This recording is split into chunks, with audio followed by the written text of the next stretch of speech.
it's about breaking conventions. It's about providing experiences and ideas that, haven't been presented in that way before. Giving your player an experience that challenges them in some way. If it just gives you that experience without the growth, without the contrast, then it's just empty and it's just stagnant.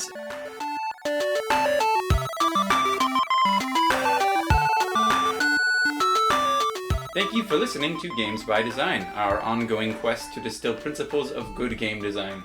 We play video games, share our experiences, and discuss what is rad or bad. We play what we want, when we want, and we leave the news and reviews to everyone else. I'm Nick, I'm your host for this episode, and I'm joined today by my brother Zach. Heyo! And Aaron Bone. Hey! Launching right into the discussion, Aaron, would you like to let us know what you've been thinking about and what kind of questions you might have? Take it away. Sure. Take it away. So, not to sound like a broken record, but I've been playing some Dark Souls lately. And so the discussion may touch on some Dark Souls things. But I was in this one section where it's a section that you can get to fairly early on in the game. I was getting to it later, but basically, Dark Souls, a lot of the levels are very maze-like, and it can be kind of disorienting finding your way out once you get in. But I got in this spot which basically felt impossible to get out of. And in order to get out, getting through some very challenging combat encounters. And so, and we've talked about this in the past as well, I'm not above looking something up if I'm really stuck and need some help. Yeah. And so I just looked up, is there a way out of this location? Found out the answer was yes, and, just kind of got a few pointers about where to go, and it was great. But then I saw this other one after I'd made it out, where somebody had posted a comment that was, I think it was on Reddit, it was just along the lines of, if you're new, if you go to this location, don't save at a bonfire, because it'll be really difficult to get out. And there were a lot of people commenting on that post that this was a spoiler for the game and that they were ruining people's experiences for letting people know this info. And I guess my thoughts along with that is to me, I would be very much appreciative if I'm playing this new game that people say is really challenging, and I at least know this hint of don't go into this area right away because you will probably hate yourself, it'd be a very punishing experience, but people are like, no, that's Dark Souls, you have to, just find your way out of things without any kind of help, and, get in a really challenging combat when you have no weapons, and, get it. But my thought is that if you have this experience that you value, this game that you enjoy, and you want other people to enjoy it, isn't it kind of counterintuitive to that to, suggest that, people should just have this terrible experience at the beginning of the game and maybe rage quit and never pick it up again because, they're tired of it. So this is just kind of rambling, but I guess kind of talking about, how games, deal with veterans of the game or beginners, and I'm trying to form this into a question right now. But I guess a general idea is is it okay for a game to just be completely punishing or maybe not as playable in the beginning? Do you think that that can work well for gamers, that good game design, or should games be aware about their new audiences and try not to ostracize anybody from the get-go?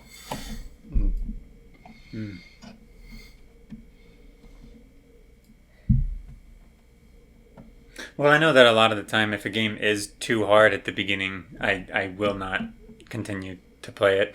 Yeah. But then again, I don't know. I guess it depends on the kind of game, too, because sometimes I'll start up a game that I expect to be very difficult, and I want to get good at it, and that's like, you know, the fun and excitement of getting good at it. And so yeah. That's a good question. Yeah, like when I don't know, my mentality going into playing Dark Souls was I fully expect to just be destroyed again and again, and to fail, and to end up in terrible circumstances, and to, you know, to basically go through hell to complete this game. You know, it's kind of like this is what I'm expecting walking into this, and I recognize that. I also played that game as blind as I could. You know, I ran into parts where I just could not progress, but that's kind of the way I like to approach the Souls games that I have played. But I recognize that that's not the case for everybody. Yeah. Well, and I guess that's fair. And I guess, you know, a game like Dark Souls is basically made for that, you know, niche audience of people who enjoy Dark Souls. You know, any of those games, it's like these are for players who want to get good, who want to grind, who want to, you know, have these challenging encounters. But I think there are many things about the game that, you know, once you get the hang of it, you know, even if you're not super into that punishing type of play, there's some really rewarding experiences in the game. Mm-hmm. And I just think in general, you know, a game, you know, those experiences where I've recommended a game for somebody and, you know, I ask them, it's like, oh, you playing the game? And it's like, you know, I played for like the first hour and I'm just like not really into it, or, you know, it's like not for me. It's, you know, it's really disappointing because it's like, oh, you just wait, it gets better. Or, oh, wait, you did this. You weren't supposed to do this. You're like, you need to do this. And so I feel like when a game really relies on, you know, maybe those little choices or directions you go at the beginning, you know, if it's like, oh, Dark Souls, if you go right, it's going to be a really challenging experience like you expect, but it'll be doable. If you go left, good luck, you know?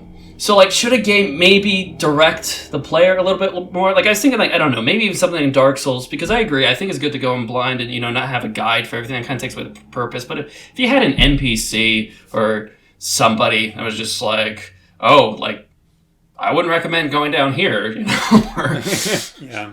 Maybe the problem is that it was just a little too early, you know? Because stress and difficulty can be great things both in games and in real life because it pushes you to improve and stuff. But if it's too much, but there's also like too much, you know, like if it's something just so vastly overwhelming that you can't even conceive of overcoming it, then like you get discouraged and you're not going to want to keep going. Mm-hmm. And I think maybe if... I don't remember exactly where it was that did you say this was early on in the game that you had this encounter? Well, so I had the encounter, you know, just a few days ago. So I've been playing this game for, you know, several hours, but it's in a location where you can access it fairly early on. Okay. In the game. It's like, you know, you kind of have to play the game to understand what I'm talking about. So my experience, going into it late, I was like, ooh, this is Dark Souls. This is exciting. This is fun. Mm-hmm. And it's like, oh, this is a terrifying environment, but I'm having fun with it until I get to the point where it's like, okay, but seriously, where's the exit, you know? Yeah. But if that was my first experience with it, then I don't know if I would have kept playing. Yeah. Dark Souls has like this interesting thing that it does where, like, from when you get to the like when the world opens up and you enter, you know, the game proper after the tutorial area, you've got basically 3 main paths you can go, and there's the possible path now. So you've got the kind of the key path, and you can kind of tell that it's that way because the enemies are a little weaker and stuff. And then you could try to go to the cemetery, whatever, where there are these skeletons that'll just destroy you. And if you're really perseverant, you could go that way. Or you can try to go down below into the new Londo place where there's ghosts that you literally can't kill. And so it's kind of like these soft locks where you kind of know, okay, maybe I should wait to go here until later. Now, I imagine if somebody was just like, Dark Souls is supposed to be hard, and just went to the hardest place and thought that's what Dark Souls was supposed to be, and just threw themselves at that again and again, that would probably be super frustrating. Like if you went down to the ghost place and you couldn't kill any ghosts, and you're like, But it's Dark Souls. I was told this will be hard. I'll just weather the storm, you know. Like, yeah. No, that was my initial thought, because you're right. It basically is you have one path and then two other basically dead ends. But just because they're so tough, really hard, you can kind of go for it. Well, they're tough, and then you also get points in them where it's like, well, you can't progress the story until you do this, and this. But I was seeing enough comments and enough examples where people are like, oh yeah, at the very start of the game, I was here, or I went this way, or I went through the catacombs and I did this. It was like enough people are making that choice, and I think it is part of the wow, these skeletons are tough, but Dark Souls, that's what I was expecting, you know. And also there's a thing too that the boss in one of those levels is fairly easy, so like you could easily like, oh, this must be the way I'm going because that boss wasn't too difficult, and continue down into hell. So. Yeah. And I want to broaden this away from Dark Souls a little bit, because this isn't a in-depth discussion of Dark Souls. Sure. And maybe just throw it up. Like, have you played other games where it took like a few hours to get into, or your enjoyment of the game was kind of dictated by specific choices you made early on in the game? Yeah. Wow. I mean, just recently, our game highlight that we're focusing on, like, I started playing Hades because I knew I had to do it for the podcast. And I wasn't really looking forward to it because it's not really the kind of game that I tend to gravitate towards. But after, it was interesting enough that I played, a few sessions and thought, okay, well, I can do like maybe an hour or so a day. I'll be okay. I can get through this game hopefully by the end of the month. And then at session 4, of that game, when I sat down to play it, I was like, oh, okay. I get it. I see what this is about, and this is fun. So yeah, I mean, I think that it took me a little while to get to that point. And I don't know, this is an interesting question, because I know that games, I've kind of been of the opinion that games should deliver kind of a pledge or something at the beginning to the player to introduce them to what it's going to be about, so that they know what to expect, for the rest of the game experience. And a lot of like narrative games will do this thing where you start out with all of your equipment, whether it's Metroid or Assassin's Creed or whatever, and then you'll go back in time, or you'll lose all of your stuff, and then you have to start and you build up all of those things over again. And I've wondered about that, because like I think that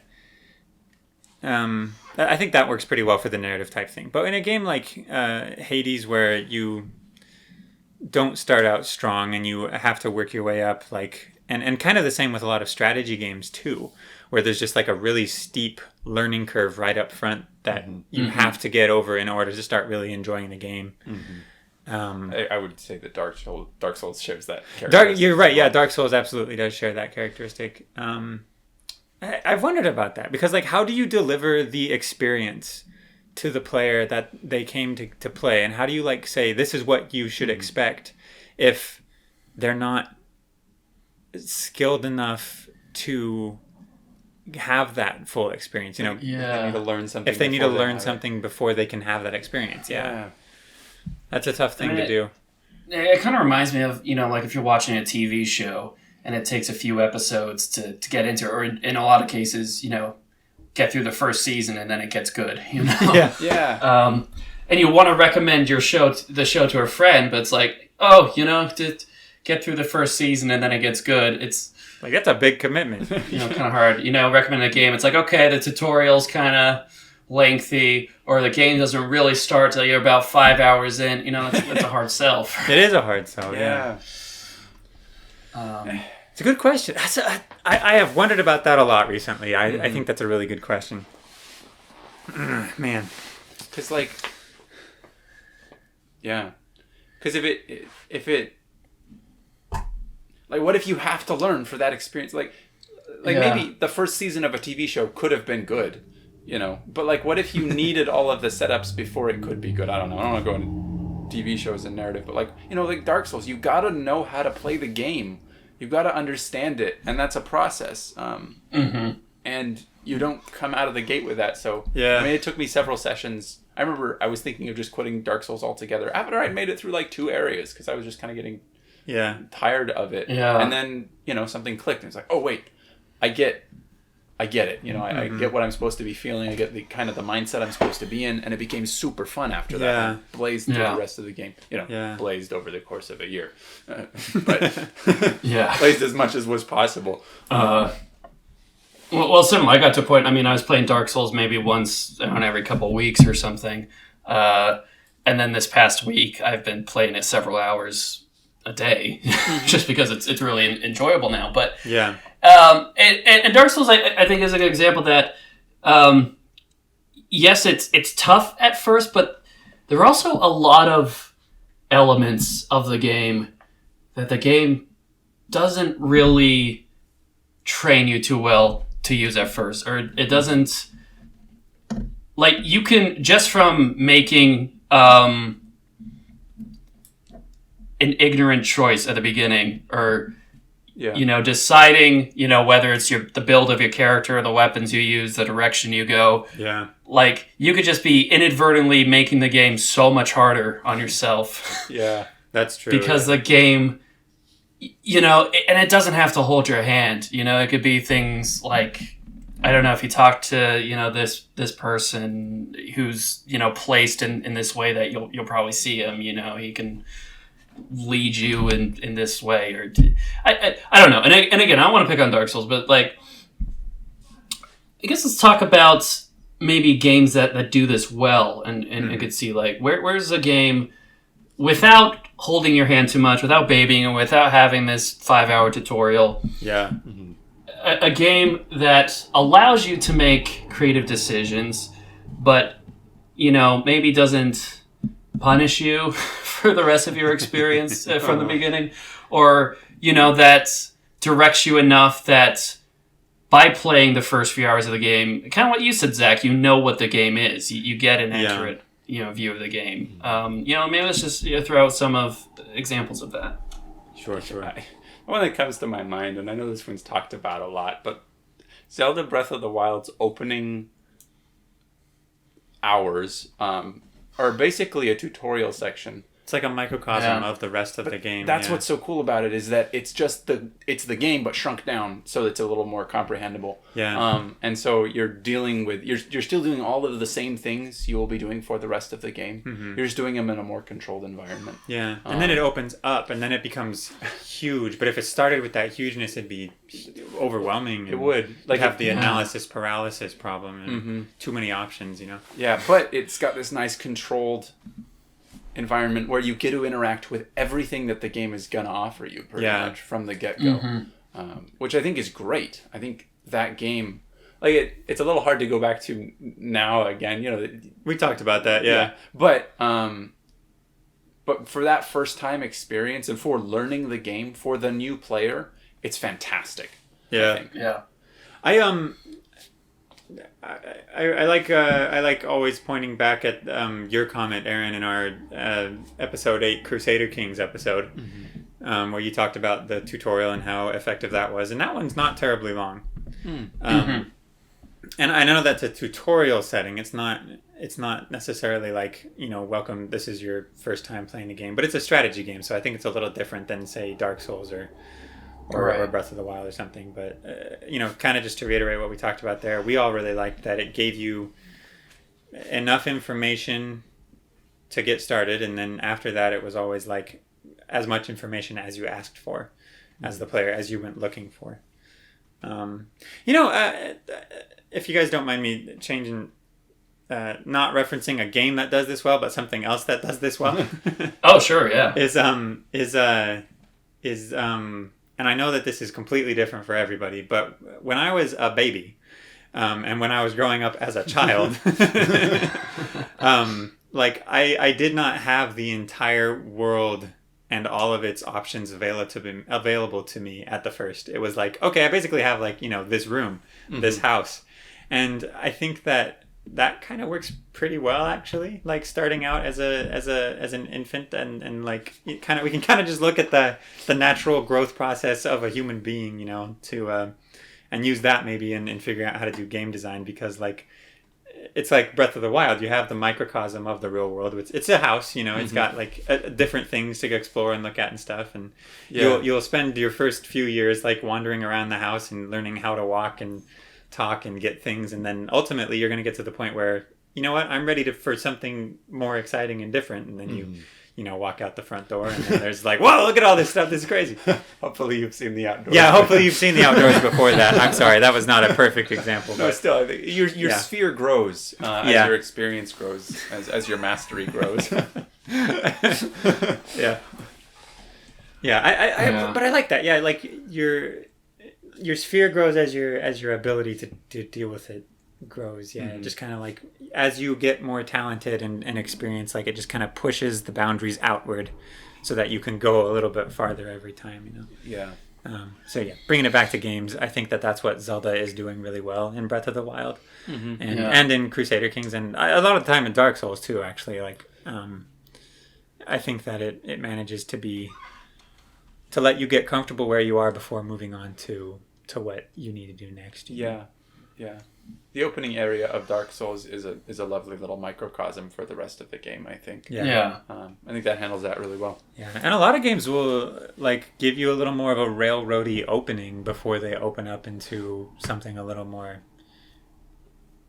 open. You know, a lot of opening games, and you know, and like I do not like the way that this is handled specifically, but like Skyrim does this. You know, like you have your opening like tutorial segment where you go through this whole thing, and then and then when you're done with the tutorials, it teaches you everything. It gives you the exposition for the setting that you're in, and then it opens up the world and says, okay, now you can go anywhere. You know? Yeah.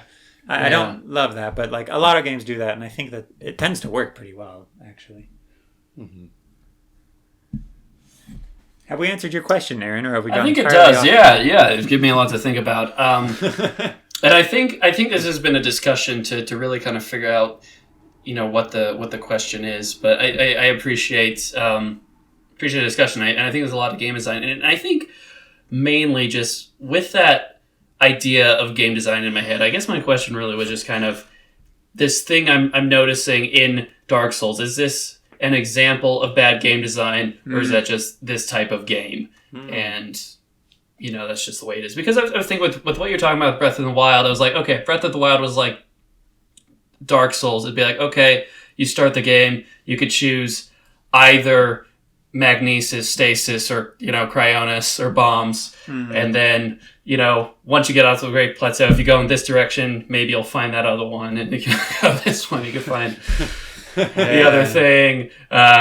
You know, this guy will give you a sword. Anyway, it is a different kind of experience, but yeah, I guess just taking this example of something that has been proved to be challenging, is it just, it's a challenging game so that it works? Or, you know, is this something that could have been designed better? And I think, I don't know, I think we've discovered that there are ways that you can maybe, you know, have both, where you have an open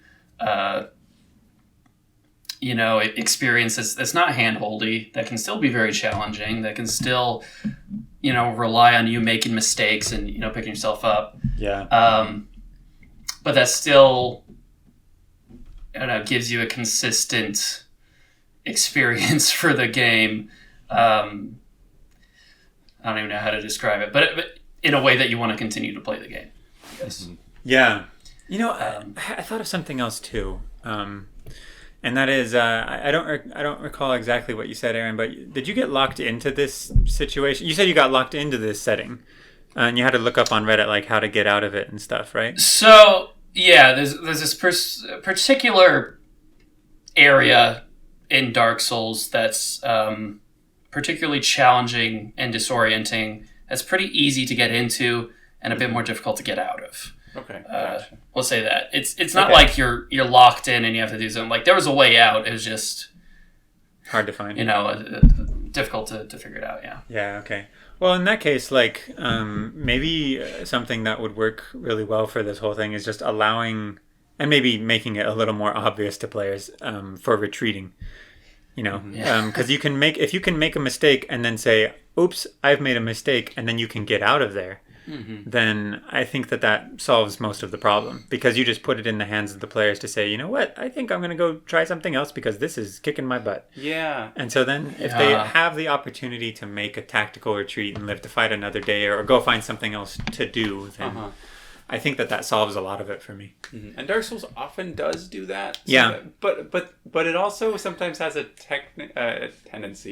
tendency to lock doors behind you. Like all of a sudden you're in Blighttown, at the bottom of Blighttown, and you're like, crap, I'm in Blighttown. I gotta get out of here. Or, you know, and you're in Blighttown, so like, you know, you've got to fight your way back up.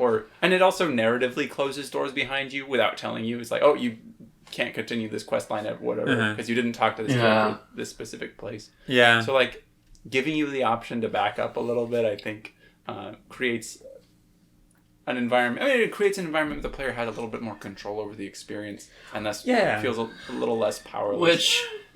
And I think maybe an option. I mean, okay, there is the option. There is this item you can have in the game that allows you to travel back to the last bonfire you rested at. However, if that bonfire was in the area that you're kind of trapped in, and the game instills in you this, you know, kind of Pavlovian response every time you see a bonfire to excitedly light it and rest at it. But I think, and to Dark Souls' credit, and I think a big part of the game is there are some areas that you want to feel trapped in. Like, I think part of the atmosphere of something like Blighttown is like, I have to get out of here. It's like this, like you got to find your way through it. You're like, if you could just nope out of there, it would, you know, kind of take away. So, but Blighttown is an area. If you're in Blighttown, I think you're somewhat prepared to go through Blighttown. Like it's locked behind a lot of things, both narratively and, you know, physically. Well, I guess this is anyway. People are like more likely to be prepared. In that game. So I think those things for like the large port of Dark Souls, I think it does an excellent job. I just think maybe starting out, maybe just for want of a better word, throw your newbies a few more bones so they know what they're working with, and then they can have an accurate assessment and expectation for the rest of the game. A few more homeward bones. Yeah, exactly. Just give them a few homeward bones to sort out. That was a good question. Yeah, absolutely. Okay. Thanks, Aaron. Thanks for your question. I think you got it. It's some great thoughts. Zach, you wanna give us your segment? Okie dokie. I can do that. Okay, so this is not actually from a game experience. I was watching a game development conference. Is that what it's called? GDC. Yeah. Game Development Conference talk by Sid Meier, the Civilization guy. And he says that I wanted to run a couple of his ideas past you guys and see what you thought of them. Oh, okay. Yeah, because I thought they were thought-provoking. He talks about an agreement that is made between the designer and the player in every game that happens, you know. Among other things, such as like, you know, like a suspension of disbelief kind of a thing or something like that. He poses a couple of ideas, and I have a couple here, but I want to start with the one that I want to start with this one because I may not have time to get to the other one. But he says that one of the things that a designer is supposed to do for the player is provide... Actually, we'll have time for both of these. We'll do both of them. Okay, sorry. Here we go. He says the designer should deliver the sense that the player is good at the game. So a little bit more about that. He says, quote, "We pretend that the player is good." We pretend that the player is good at this. So that they can feel good about themselves. He says they want to, even if their skill level with the game isn't really that great. He says you want them to feel like they're the star of the show. Everything is about them. He says that every player should feel that they are above average. Everyone is above average, which hurts a little bit mathematically, but you know. And that ultimately they are going to win the game, you know. So he gives the example of like flight simulators back in the day, like way back in the day when they were just coming out. They started out as easier and in his mind more fun, but then as they became more realistic and more representative of actual flight, they became challenging and in his mind less fun because they were too hard and the player didn't feel good about being good at the game. So my question is, do you like being the star of the show? Is that important to you to feel awesome? Why or why not? Well, I feel like Dark Souls is the antithesis of this comment here. But I mean, we just spent a long time talking about that game. But in general, I think that having that in mind, I think, is important when you're designing a game, that you don't necessarily want your player to feel, like all the odds are stacked against them, or I don't know. There's a lot of games like that too. Like Dark Souls. Yeah. like the general thing. I guess what we were talking about when you start the game, you can be like, okay, like I can kind of get a handle on this. I can, move forward. I think games need to establish a trust with a player. Mm-hmm. It's like, you do this and we'll do this, and this is how we'll, advance going forward. Mm-hmm. But I don't know. I don't necessarily enjoy games where you're like really overpowered or guaranteed the win. The center of attention. I don't know. I kind of enjoy, when it's just, this story of the game is a focus, but you're just this small cog in this bigger world that has its own thing going on. Yeah. Like, I don't know, that seems kind of like a narrow, overly simplistic view of games if you just think that everything should make the player feel good and important and special and powerful. Like, I don't know. Yeah. Like we talked about earlier, like, it's okay if games give players, negative emotions. Yeah, like, should games let you fail? Like, yeah. And my thoughts on this are kind of twofold, because in one direction it kind of reeks to me of Skyrim, where everyone's like, wow, you're the Dragonborn, you're so cool. Put the cookie down, Put the cookie down. Put the sweet roll down. Oh, never mind, you're the Dragonborn. And you can just like persuade the first guard that you talk to that you're better than him. It's just like, this feeling of, stop telling me I'm so great. I haven't done anything. All I did was booted up the game and made a janky looking character. My nose is 3 times as big as it should be, and it's like I've done nothing. Stop praising me. Oh my gosh. But Fallout's worse. Yeah. But like at the same time, but then my other thought is I think of The Witcher. It's just funny because we talk about The Witcher a lot when we're talking about, like, should games let you fail? And The Witcher does let you make mistakes. But also, like, if I went into a Witcher, like, there are some givens about Geralt, the Witcher, when I'm playing that game. For instance, Geralt isn't usually concerned if a fight breaks out. And he can handle himself. Yeah, and that's important to his character, and so I play the game knowing that if a fight breaks out, I'm gonna be okay. And so I think that's important to that experience and to the story they're trying to tell there. Is that, like, I know there is an agreement that I'm gonna win, that I'm gonna get through this game eventually, especially with narrative stuff where there's like a through line. Like there is kind of this expectation that, like, all right, this might be hard and I might fail a couple times, but I'm gonna get through and I'm gonna feel good about myself when I do. Maybe not with The Witcher, which is actually something I really appreciate. So, well, I think The Witcher 3 really strikes an interesting balance, because Geralt is kind of superhuman. Like, you do have more powers and magic and, greater fighting ability, but the world doesn't revolve around Geralt. Yeah. He's just it's his job, to do things. And, he kind of gets entwined in the destiny of everything. But even then, ultimately, it's not really about him. It's not about you as the player. What you do, you make decisions, and sometimes they have little effect to, what's going on, or they have a negative effect. Yeah.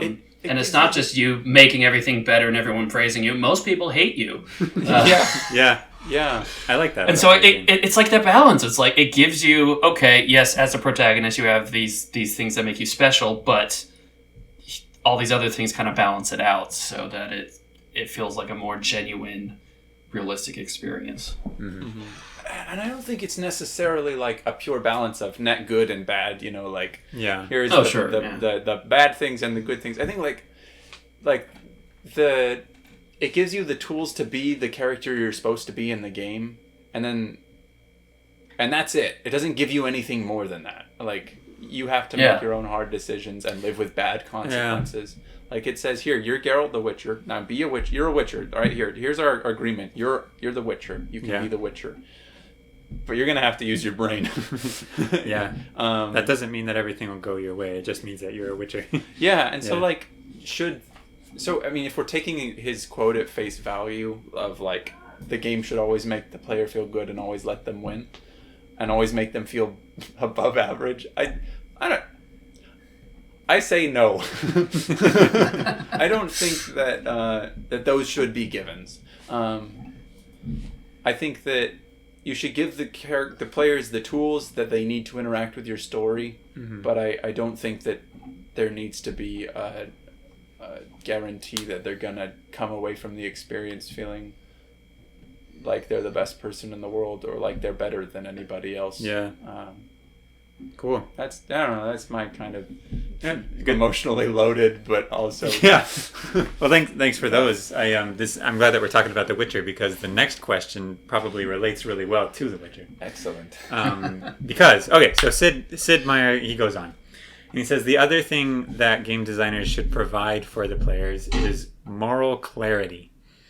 And here's the story.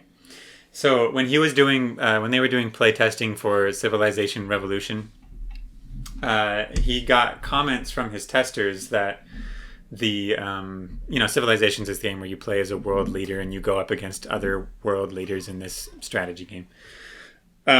He said that the players thought it was a little bit odd. He got the comment that the other world leaders were unnaturally cranky and aggressive.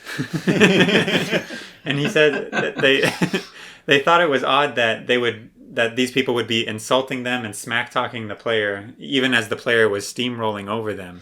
And, so he gives the example of the enemy only having like one city left out of, the 10 that you took from him. And then he's just sitting there with his one city and his one spearman, and he's going, "Bring it, jerk! I'm ready. Your mother was a cow," and and stuff like that. And so, and they thought, that's a little weird. I feel like if I'm beating the crap out of these guys, they should probably be a little more interested in self-preservation, maybe, or I don't know. And he says, and his response to this was, what do you want them to say? Please don't hurt me. We have only one city, and there's women and children in here, and all that kind of stuff. He says that this presents a moral dilemma, which gets in the way of the desire to win, because you want to beat the enemy and you want to win. And if you have to think about, I'll just read what I wrote here. He says it's more satisfying to beat a cranky opponent, as he put it, than to have this moral cloud over the actions that the player is taking. He doesn't want you to be thinking too hard about whether it's the right thing, because he wants you to feel good about winning. Mm-hmm. And so, off the cuff, what do you guys think of that idea? It's bogus. Nick doesn't like it. I can see how that can make sense for a game like Civilization, when it's just a strategy game. It's about you seeing if your strategy worked out, achieving victory, finding the way to do that. It's not really about discovering the moral complexities of humanity through these characters, or situations that are in the game. It's about winning. So if it did like make you feel bad about carrying out your strategy, then it kind of changes that part of the game, and it doesn't really work with a game like that. So I can see where he's coming from with that. But applied to all games, absolutely not.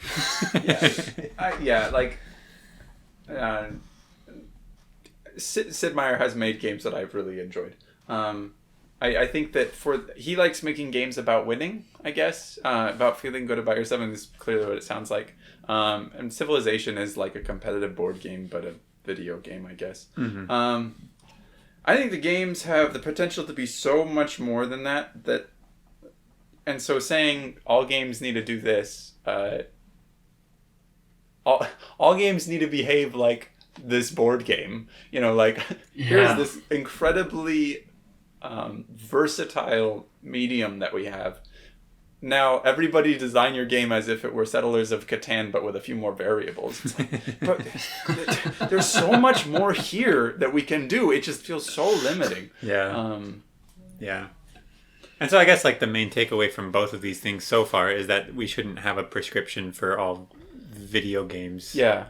Based on the experience that you want to have. Yeah. That's like trying to define what is and isn't art. And anytime that happens, then the new art is whatever rebels against that definition. It's about breaking conventions. It's about providing experiences and ideas that, haven't been presented in that way before, or, giving your player a situation or, an experience that challenges them in some way. Yeah. And I think going back to the first one, I think that in your game as a whole, I do think it is important that your player eventually feels like they're good at a game. Like, I think if you finish a game and feel like you never really got it, that could you might have a lower opinion of that game, or you might not have the right takeaways, or it wasn't. It didn't teach you well enough, what you were supposed to do. But just at some point in a game, like, I think it's fun. Like, if you start off a game and you're really weak and everyone's, really kicking your butt and you can't really do anything, and then to come back to that same area late game and just demolish everything. Mm-hmm. That's a fun experience, but you see the growth in that. If you feel like if it just gives you that experience without the growth, without the contrast, then it's just empty and it's just stagnant, and it doesn't provide that same experience and that same, sense of accomplishment and pride and power that, you would want to feel as that overpowered character. Yeah. You were going to say something, Nick? Yeah, one sec. Technical difficulties. Yeah. I was going to say something. Riffing on that thought that Aaron was saying, that just the idea of, like, at the end of the game not feeling like you're good at it. I love Overcooked very much. I think it's a lovely game. I love Overcooked. And I like Overcooked 2 a lot as well, but one of its shortcomings for me was that it would have these levels that just felt unwinnable. Whereas the first game, even the toughest stuff, I felt like it was possible for me to come up with the perfect system. Like, that was the challenge, was trying to create this perfect cooperative kitchen. In the second game, it was, and you were trying to, like, hit a high score. You're kind of chasing high scores. Mm-hmm. In Overcooked 2, it was really frustrating when I'd be playing the game and I'd do a kind of a crappy job. Like, I do my best, but we'd miss a couple orders or, mess something up and not get something quite in time for the order or whatever. And then at the end of the level, it's like, great to go, 3 stars, max score. And it's like, what? I didn't actually earn that. Yeah, like, was I just expected to fail and fumble, and, like, is that the game experience? And maybe that wouldn't have been as frustrating if I hadn't played the first game, where it felt like it was possible to really achieve that. Yeah. But it was frustrating. That kind of bummed me out. Yeah, I felt the same way playing Overcooked too. I was like, why why? I didn't feel like I earned these stars, but I kept getting them. And make me do it a few times before I really get it down, Yeah. If I could tie it back to Crusader Kings again, because I just love that game so much. I feel like that's a strategy game which is about strategy, and so like having a strategy is part of that game, but it also like has moral dilemmas throughout. You do have to think about, do I seduce this courtier because my wife is not producing an heir or whatever? Yeah. Or I don't. That wouldn't quite work, but something like that. And then you have like, I'm gonna go, declare I got all these prisoners from this war that I just did, but I'm a Viking, so that means I can, if I execute these prisoners, I actually like get more piety because it's like a good thing to do human sacrifice in my religion. So should I do that? And then like, because it'd be good for me. And then, but you murder people. And then like there's dead babies in some cases where you murder children and things like that. And so like that game has a whole bunch of them and manages to, but somehow, but I feel like it kind of enhances and makes it more interesting as a strategy game because there are moral and ethical considerations throughout the whole thing. Sure. But I think like if the only objective of Crusader Kings was to conquer land and win these battles, and like every time you're trying to do it, it's like this moral quandary. Like I could see how that would be a bit frustrating. I think Crusader Kings makes it work because it broadens the scope of the gameplay. That there's several different situations in which you can find progress, and that you can have these situations and these moral quandaries that don't inhibit that, but just enrich it. Yeah. But it seems like I can see like I think with Sid Meier's definition of a game being something that you set out to win and that like being the ultimate goal, it makes a lot of sense that it would be like anything that gets in the way of that goal, you achieving victory would be cut. And I appreciate the philosophy of cutting anything that isn't essential to the game experience, like Fumito Ueda's Eco and Shadow of the Colossus and stuff like that. Cut out stuff that is not important. And maybe it's just that I don't like the experience that Sid Meier is going for, a game to be won. And so I don't like his approach because I don't like the experience. Which is funny because I've really enjoyed Civilization. Yeah. But I'm also always frustrated in Civilization when I feel like I inevitably have to nuke Gandhi or whatever because that's what I have to do to win the game. You always get to the end game and it's like, well, now I gotta kill everybody or beat everybody somehow. It's like I was getting along with everyone. Fortunately, in Civilization, everybody's really mean and will randomly declare war on you so that you can win, I guess. But, I think that's why that happens. Yeah. So, everyone's a jerk so that you don't feel bad about killing them. Yeah. And so, Wait, it's interesting you brought up Shadow of the Colossus, Nick, and I think that's a really interesting case study for this idea because the point of the game is to beat these Colossus, is to beat these bosses, but the entire atmosphere and like mood of the game is this giant moral quandary about that very thing. But like you still do it. So like I don't know, what does Shadow of the Colossus do that makes it able to work, or could it work in other games and they're just not as creative? Oh man. Well, I think that a really important part of the Colossus experience is that you're not just supposed to kill the Colossi, you're supposed to feel bad about killing the Colossi. I think that the feeling bad is like woven into that game. It feels like a tragedy. It feels like a kind of... It's a downward spiral. Yeah. And so I think that is connected. Just a thought. Well, I guess maybe because it cut out all the other, there's nothing else to do in the game. If you want to play the game, you kill the Colossus, so you're forced to feel bad about it. It's not like Civilization where it's like, oh, I don't want to nuke Gandhi, and oh, there's women and children, so I'm not going to do that, and I'm going to lose progress. But I guess I can do this other thing and maybe make it work, but it affects my strategy. Shadow of the Colossus, it's like, continuing to play the game, almost like watching the movie. You know what's happening, but you have to follow through with it. Yeah. You've kind of committed to the story that they're going to tell. in that case, and it's a little, and it is linear. You know, it's going, or it's at least a spiral. You know, but it's going to its destination, and it's going to get there if you play the game. Yeah. Yeah. Oh man, Interesting. Yeah. It's almost like, well, I guess neither of you have played BioShock, have you? I played a little bit of the first one, but I never. It's not Okay.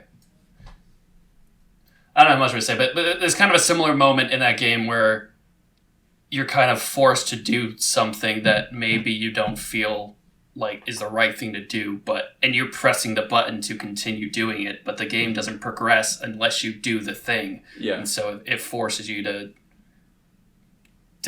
feel those feelings and to face that situation head on. Yeah. And it's very effective. It's, probably one of the most impactful moments of the game. Yeah. So. Yeah. Well, those are my two questions from Sid. Awesome. I guess what we kind of got from that was saying that all games should follow the same principles is a little bit broad, and then also we actually like a lot of these things that Sid doesn't like. Seems like it. Yeah.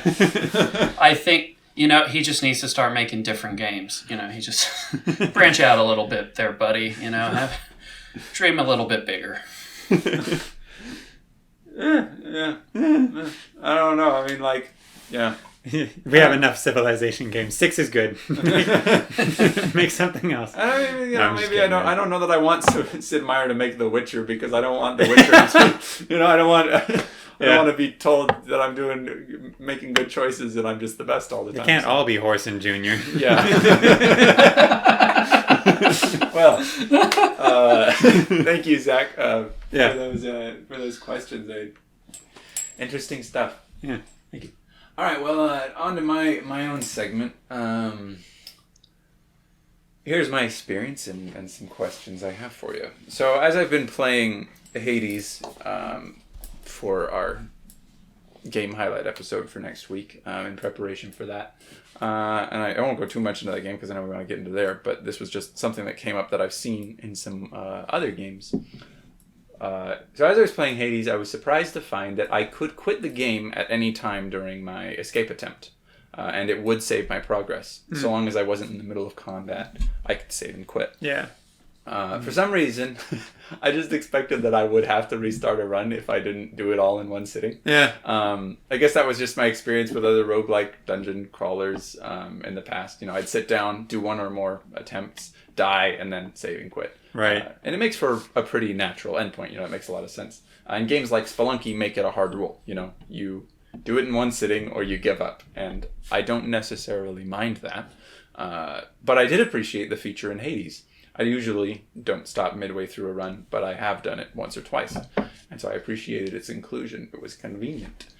It got me thinking about how about certain games I'd played where time, the fourth dimension or whatever, time, was somehow controlled or limited. For instance, Dark Souls doesn't let you pause the game. Oh, yeah. Or The Escapists only lets you save at the end of each in-game day. And you've got, pretty extreme examples like Majora's Mask or Outer Wilds where the entire world is changing on a constant clock. Yeah. And there's even free-to-play games where you play so much before you trigger a cooldown timer that has to expire before you can play more. Yeah. Let's maybe not get into that. But I wanted to know what your experience tends to be with games that control or limit or otherwise make some demand on your actual time.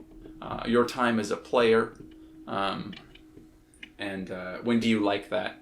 And when do you not like that? Oh, wow. What an interesting question. This makes me think of Animal Crossing a little bit. Oh, yeah? Because I haven't played the new one because I haven't.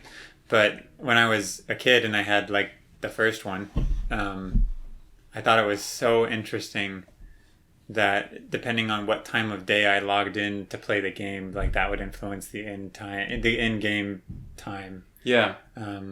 It's fascinating stuff. The thing is, like, if I can only ever play at the same time every day, It's like always I could there, when I was a kid, like it would only ever be that time in the game, so I wouldn't have like the full experience, you know. Yeah. So I kind of liked the idea, but for that reason and for a few others, I don't know that I really needed that particular thing to. I don't know. It was cool though. Animal Crossing's kind of got that, like, you check in, and it kind of expects you to, like, pop in on a daily basis or, like, regularly. Yeah, I don't know that I love Animal Crossing. I don't know if that's a safe thing to say. But no, I mean, it does make a weird demand of your time.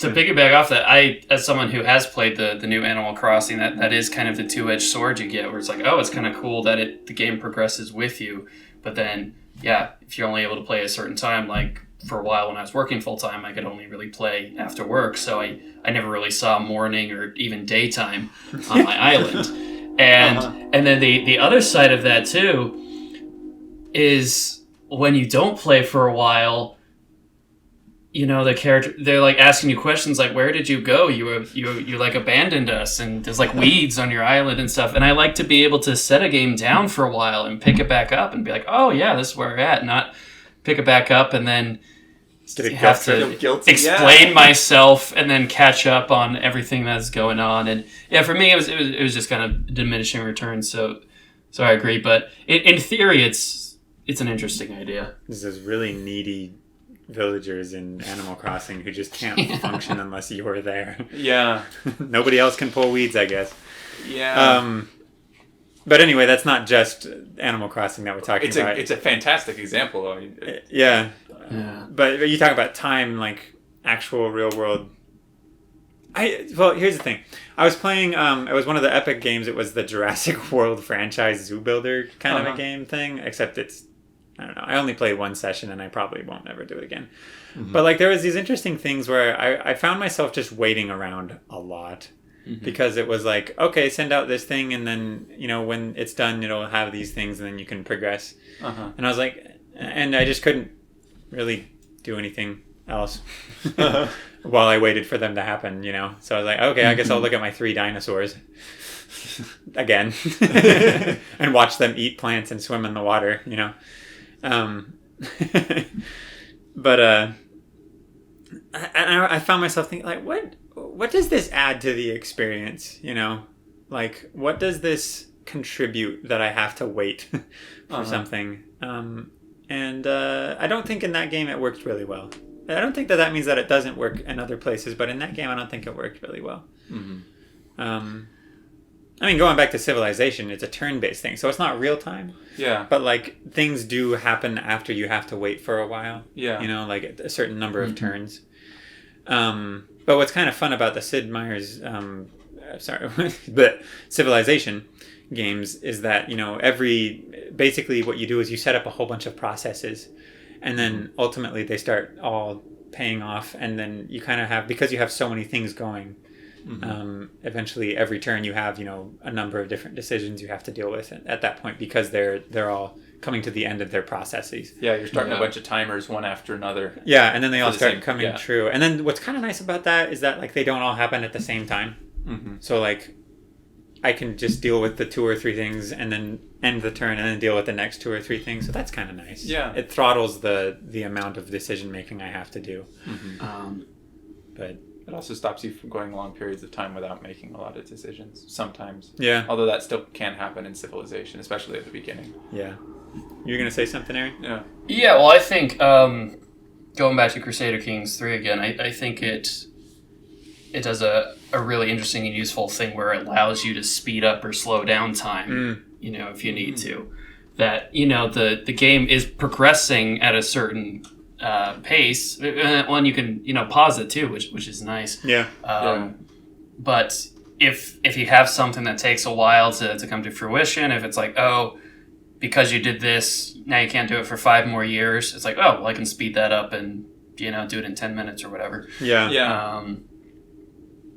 That is nice. It's helpful. I think if it was kind of stuck at its own rate and it was like, oh, now I have to wait for like 20 minutes before I can, you know, even see this happen, and you know, it can be a bit of a drag. I think too that games that require you to do things at certain in-game times I think should provide for you a way to pass that time or to change the time, more quickly.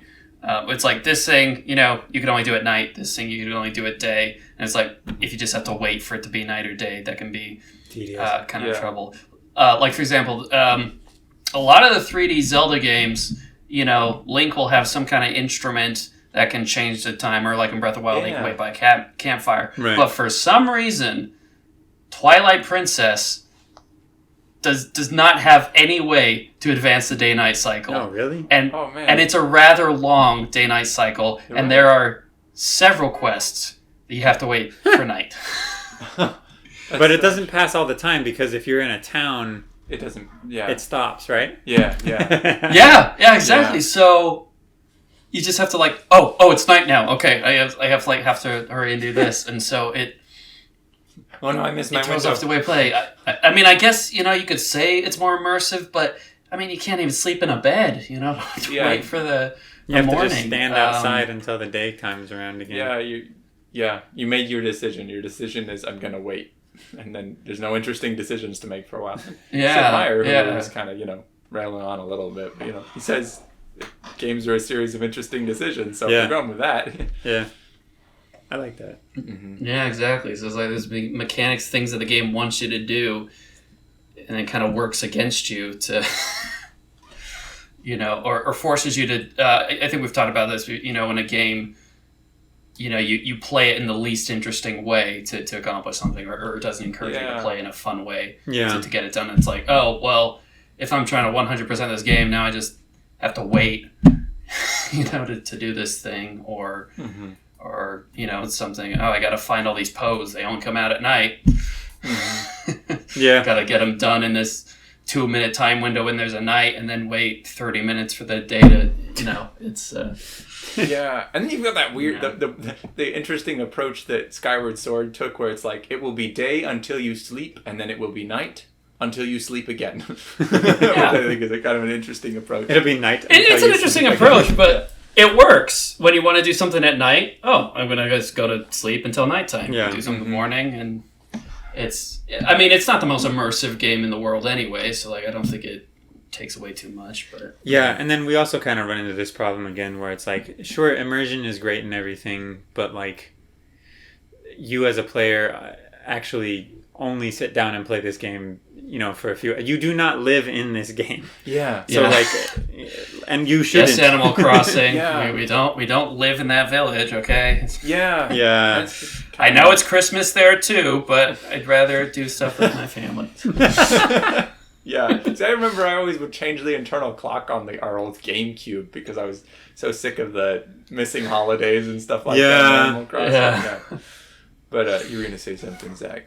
I think it was basically it. It's like you can't sit around and play a game that expects you to be there 24/7 and happens at the same rate as real life, because that's expecting that I really, really like your game.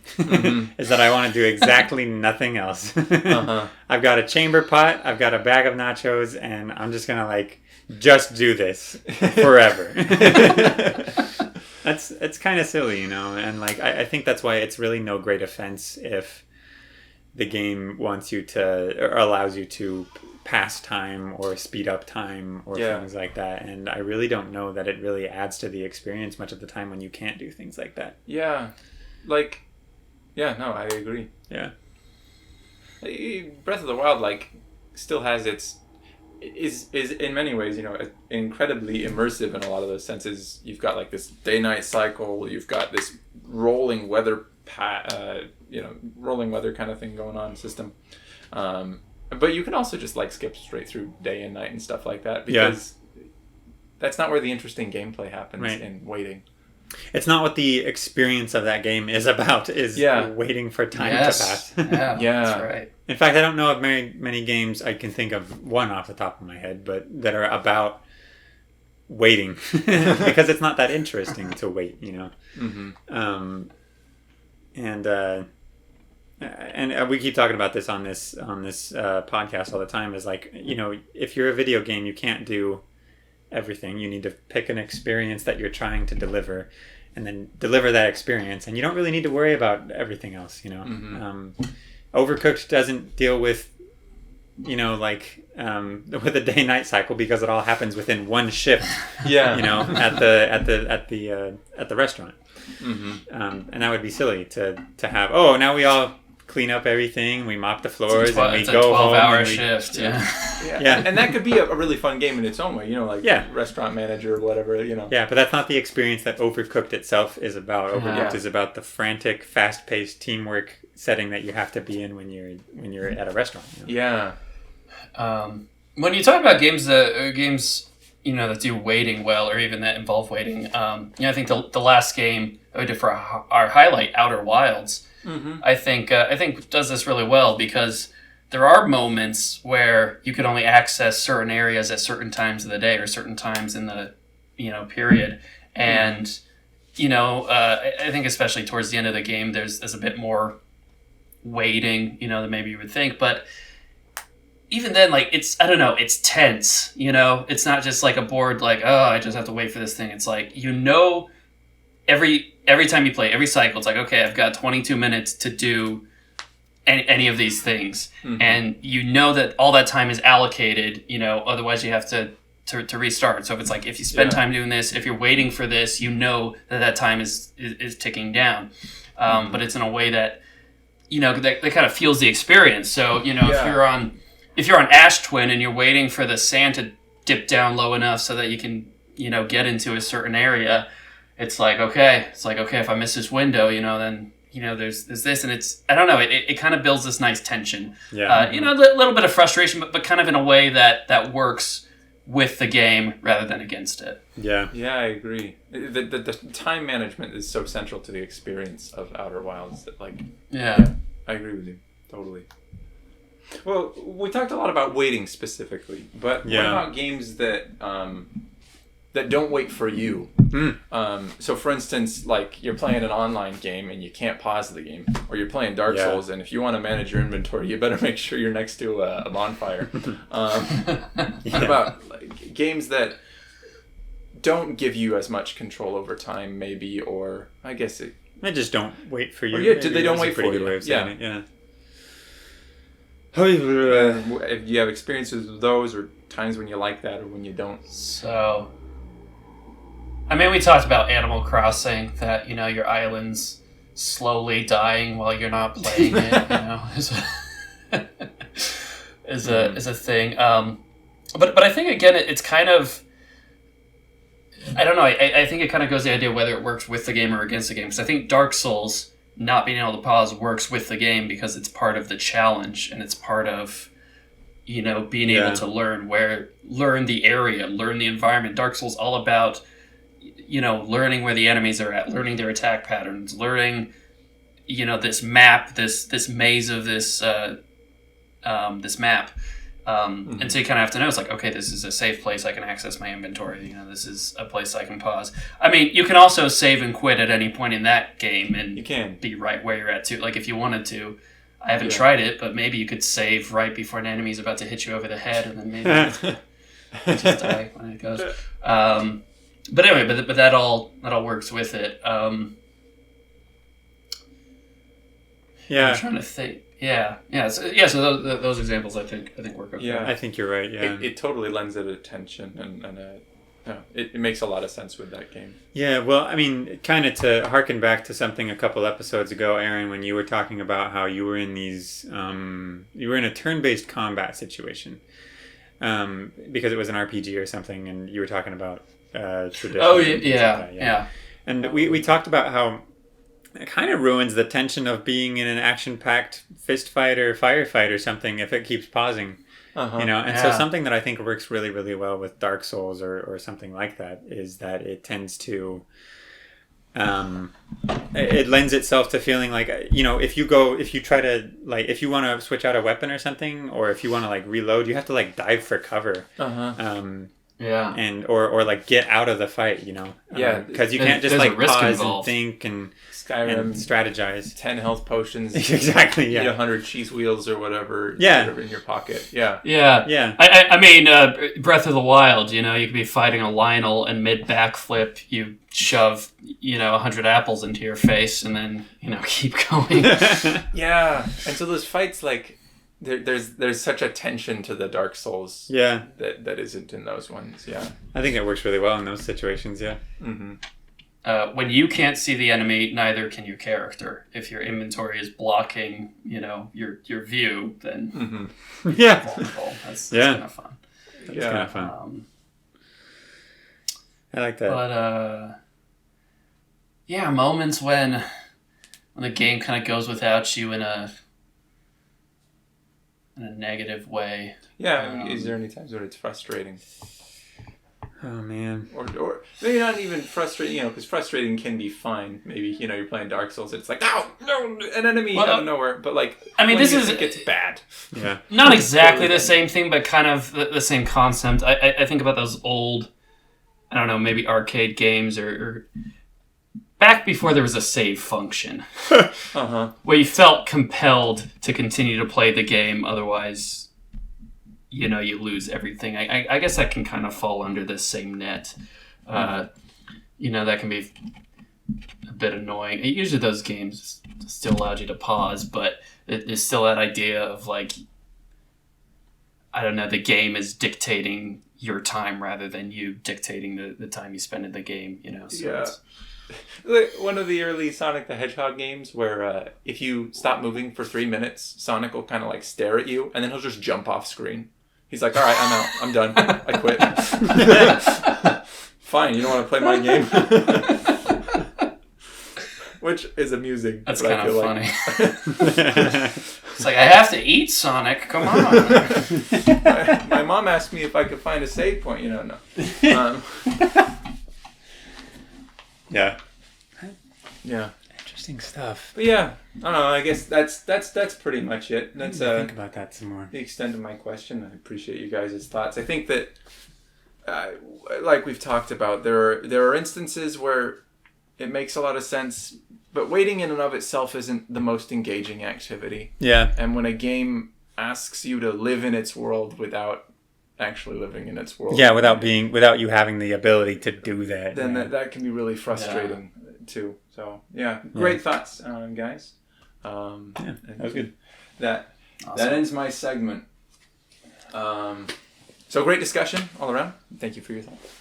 And thanks again to you, the listener, for listening to Games by Design. This month's game highlight is Hades, Supergiant's 2020 action roguelite visual novel dating sim, every feature ever packed into this incredible package, which we have all been playing,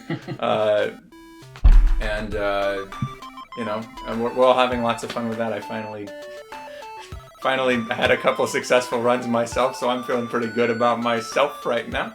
To hear our thoughts about that game, tune into our highlight episode next week. But that's all for today, so bye-bye! Bye! Bye!